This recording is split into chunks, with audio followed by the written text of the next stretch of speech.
अस्सलाम वालेकुम। आज की वीडियो में आपको करवा रही हूँ सेकेंड ईयर बॉटनी के कुछ और एमसीक्यूज़ हैं जो कि हमारे पास रिक्वेस्ट आई थी। उसमें उन्होंने भेजे थे target paper by sir Munib. तो उसका जो सेक्शन ए था एमसीक्यूज़ वो मैं आपको करवा दूँगी। उसमें तकरीबन 52 सवाल थे।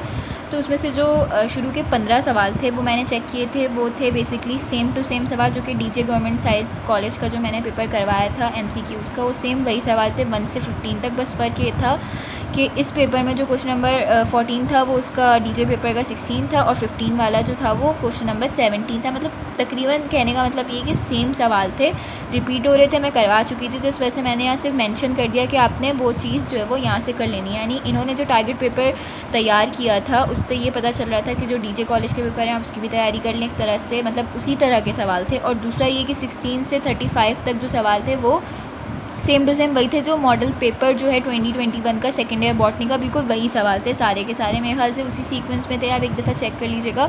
मैं काम करूँगी कि ये 1 से लेके 35 तक जितने भी सवाल थे वीडियो के एंड में मैं उसके स्क्रीनशॉट पोस्ट कर दूँगी, ठीक है। तो आप वहाँ से उसको पॉज करके देख लीजिएगा एक दफ़ा कि वो क्या सवाल थे, कहाँ से थे। तो उसका मतलब ये हुआ कि टारगेट पेपर इस तरह का सेट करने का मतलब ये हुआ कि आपने जो है वो कॉलेजेस के पेपर कर लेना है एमसीक्यूज़ के लिए, और मॉडल पेपर कर लेना है, और पास्ट पेपर से तो वैसे ही सवाल लगते ही रहते हैं। तो बेसिकली मकसद ये होता है इस तरह के टारगेट पेपर को बनाने का।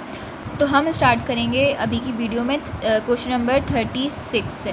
सही है, तो यहाँ पे दिया हुआ है कि a plant without cuticle in leaves and stems having increase number of stomata partially और कम्प्लीटली सबमर्ज्ड इन वाटर। तो जिसने अच्छे से ऑस्मोरेगुलेशन इन प्लांट्स की हुई उसको पता होगा कि ये होते हैं हाइड्रोफाइट्स। बहुत आसान था, बहुत सारी इसमें चीज़ें जो है वो बता रही हैं। क्यूटिकल नहीं होते थे, स्टोमेटा बड़े हुए होते थे, और पार्शली और कम्प्लीटली सबमर्ज वाली कंडीशन ही बता रही है कि ये हाइड्रोफाइट्स थे। उसके बाद था movement of pollen tube is an example of. तो जो पॉलन ट्यूब की जो मूवमेंट होती है वो होती है कीमोट्रॉपिज्म, ठीक है। आपको बताया हुआ है कि जो पॉलन ग्रेन होता है जब पॉलिनेशन के दरमियान, पॉलिनेशन के दौरान या पॉलिनेशन के बाद जब वो फीमेल रिप्रोडक्टिव ऑर्गन पे पहुंच जाता है, यानी वो स्टाइल के ऊपर जब अटैच हुआ होता है, सॉरी स्टिग्मा के ऊपर जब अटैच हुआ होता है, तो वहाँ से क्या होता है, इस पॉलन ग्रेन को एक सिग्नल मिलता है जो कि केमिकल सिग्नल होता है, जो कि बेसिकली केमिकल अट्रैक्टेंट होता है जो कि ओवरी रिलीज़ करा रही होती है। वो केमिकल अट्रैक्टेंट अगर कहीं पूछ लें तो मैं आपको बता देती हूँ, वो होता था कैल्शियम, ठीक है। प्रोबेबली लिखा है बुक में कि वो कैल्शियम होता है जो कि फीमेल ओवरी रिलीज़ करती है। उसके रिस्पॉन्स में जो है वो पॉलन ग्रेन से एक स्ट्रक्चर या ट्यूब जो होती है वो अराइज होना शुरू हो जाती है, जिसको पॉलन ट्यूब कहते हैं। तो ये जो पॉलन ट्यूब की मूवमेंट थी ये होती है कीमोट्रॉपिज्म। उसके बाद था प्रोवाइड, ये चीज़ होती है जो प्रोवाइड करती है in younger plants by turgor pressure, provide support in younger plants by turgor pressure. तो इन्होंने ऑप्शन बताया हुआ कॉलनकाइमा, ट्रैकिया, स्केलराइड्स। जो यंगर स्टेम होती है, जो यंगर प्लांट्स होते हैं उनके अंदर ये वाले स्ट्रक्चर्स नहीं होते, मतलब ये होते हैं लिग्निफाइड, ये लिग्निफाइड हो जाते हैं कॉलनकाइमा, वो पैरेन्काइमा जैसे होते हैं लेकिन उसकी वॉल लिग्निफाइड हो जाती है। स्केलरॉइड्स भी लिग्निफाइड डेड टिश्यूज़ होते हैं, ट्रैकोइड्स भी जो होते हैं वो लिग्निफाइड डेड टिश्यूज़ होते हैं। तो यंग स्टेम के अंदर, यंग प्लांट के अंदर जो चीज़ टर्जर प्रेशर की वजह से सपोर्ट प्रोवाइड कर रही होती थी उनको वो होते थे पैरेन्काइमा, ठीक है। उसके बाद था in response to pathogen plant secrete to kill और inhibit the growth of pathogen. तो पैथोजन के रिस्पॉन्स में प्लांट जो चीज़ रिलीज़ करते थे वो थे फाइटोएलेक्सिन्स।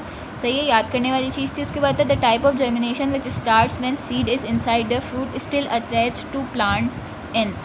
तो मतलब कहना चाह रही हूँ कौन सी जर्मिनेशन होती है जिसके अंदर सीड जो होता है स्टिल अटैच रहता है फ्रूट के साथ, तो वो थी विविपेरियस जर्मिनेशन। उसके बाद था in formation of seed without fertilization occur. तो जो सीड की फॉर्मेशन होती है विदाउट फर्टिलाइजेशन उसको कहते थे एपोमाइक्सिस। अगर यहाँ फ्रूट होता तो फिर आंसर होता पार्थिनोकार्पी। वैसे पार्थिनोकार्पी ऑप्शन नहीं है, लेकिन अगर ऑप्शन में पार्थिनोकार्पी भी होता है तो आपने कंफ्यूज नहीं होना है। सीड की फॉर्मेशन विदाउट फर्टिलाइजेशन एपोमाइक्सिस होती है, और फ्रूट की फॉर्मेशन विदाउट फर्टिलाइजेशन पार्थिनोकार्पी होती है। उसके बाद कह रहे थे कि secondary growth in plant is due to the activity of. तो सेकेंडरी ग्रोथ होती थी due to the activity of lateral meristems, ठीक है। आपने याद करना है अपाइकल मेरिस्टेम्स और इंटरकैलरी मेरिस्टेम्स की वजह से प्राइमरी ग्रोथ होती है प्लांट के अंदर। लेटरल ग्रोथ का मतलब ये होता है कि प्लांट का जो होता है वो डायमीटर इंक्रीज़ होता है, और प्राइमरी ग्रोथ का मतलब होता है कि उसकी लेंथ बढ़ती है। उसके बाद था the protein found in the centromere is called as. तो सेंट्रोमेयर में जो प्रोटीन होता है वो होता है काइनेटोकोर।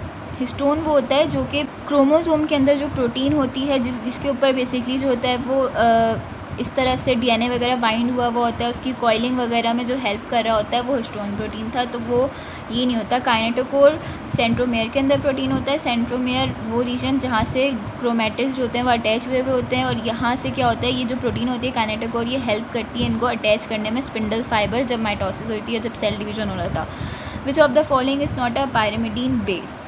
तो अच्छा, यहाँ पे भी जो कन्फ्यूजन हो जाती है, अक्सर बच्चे कंफ्यूज कर देते हैं पेयरिंग की कि किसकी किस बेस की किसके साथ पेयर होती थी और कौन सी किस टाइप में आते हैं। तो पायरिमिडीन बेसिस में हमारे पास होता, पहले मैं प्यूरिन का बता देती हूँ। प्यूरिन में हमारे पास होते थे ए और जी, ठीक है। प्यूरिन में ए जी होते हैं और पायरिमिडीन में होते थे सी टी या फिर यू।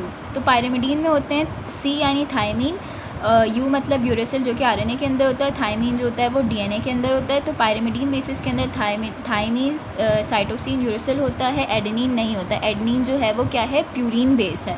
तो और जो इसकी पेयरिंग होती है ना, पेयरिंग इस तरह से होती है कि ए की पेयरिंग होती है टी के साथ और सी की पेयरिंग होती है जी के साथ। तो उसको कंफ्यूज नहीं कीजिएगा कि पायरिमिडीन बेसिस होती है ए जी, लेकिन ए की पेयरिंग होती है टी के साथ और सी की पेयरिंग होती है जी के साथ। ये बात आपने सही से याद रखनी है, कंफ्यूज नहीं करना है इसमें।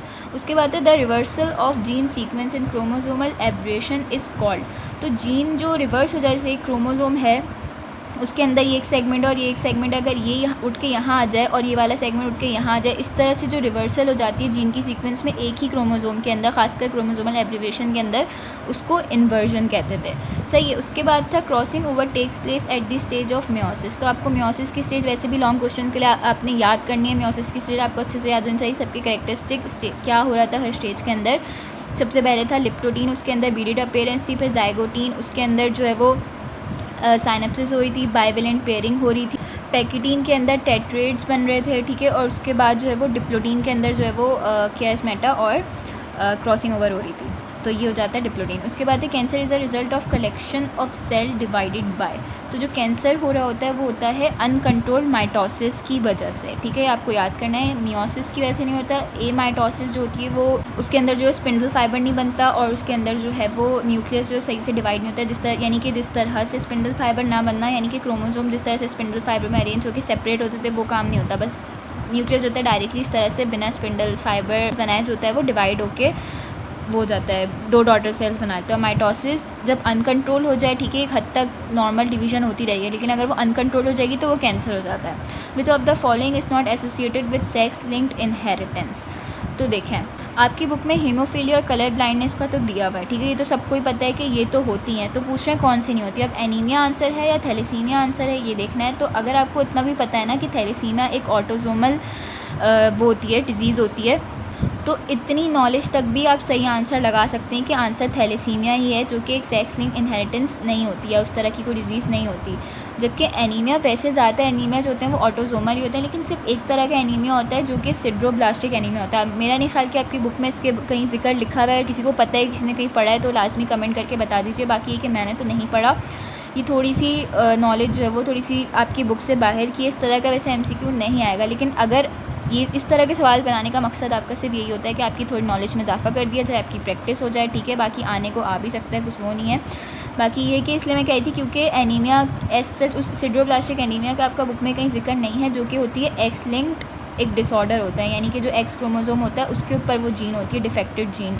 एक्स और वाई सेक्स क्रोमोसोम्स होते हैं, तो इसलिए वो जो एक्स लिंक सिड्रोब्लास्टिक एनीमिया होता है, इस वजह से हम एनीमिया का ऑप्शन हमने चूज़ नहीं किया, बल्कि हमने थैलेसीमिया का चूज़ किया। वैसे बाकी सारे ऑटोसोमल ही होता है। उसके बाद था सवाल कि सी लेवल बिलो 2000 मीटर, ये वाला जो है वो मॉडल पेपर का था, हमें पता है बाइसेल्सोन होता है, इसलिए मैंने पूरा नहीं लिखा। फिर तक ग्रास लैंड बायोम में रेनफॉल वाला सवाल जो था कि कितनी होती है, जो 30 to 75 सेंटीमीटर, ये वही सवाल था मॉडल पेपर वाला, इसलिए मैंने ये भी पूरा नहीं लिखा। उसके बाद था xylem is present in stem. तो पूछे कहाँ होता है वो, टुवर्ड्स सेंटर होता है, टुवर्ड्स आउटसाइड होता है, मिडल होता है, रैंडमली अरेंज होता है। तो जो वेस्कुलर टिश्यूज़ होते हैं वो बेसिकली होते हैं ना तो वो बिल्कुल बीच में होते हैं। स्टेम, अगर आप किसी स्टेम को देखें तो ऐसा नहीं कि वो बिल्कुल बीच में पड़े हुए हैं, ना तो वो उस तरह होते हैं कि वो बाहर की तरफ, जैसे अगर ये अरेंजमेंट है तो वो बाहर की तरफ भी नहीं होते, वो होते हैं टुवर्ड्स सेंटर। ना तो वो बिल्कुल बीच में होते हैं, ना वो बिल्कुल बाहर की तरफ होते हैं, ना ही वो रैंडमली अरेंज होते हैं। वेस्कुलर बंडल्स जो होते हैं वो होते हैं टुवर्ड्स सेंटर। यहाँ पे आके होते हैं ये वाले requested MCQs complete. I hope यहाँ पे किसी को कोई मसला नहीं हुआ होगा। कोई प्रॉब्लम हो तो आप फिर भी कमेंट करके पूछ सकते हैं। Thank you.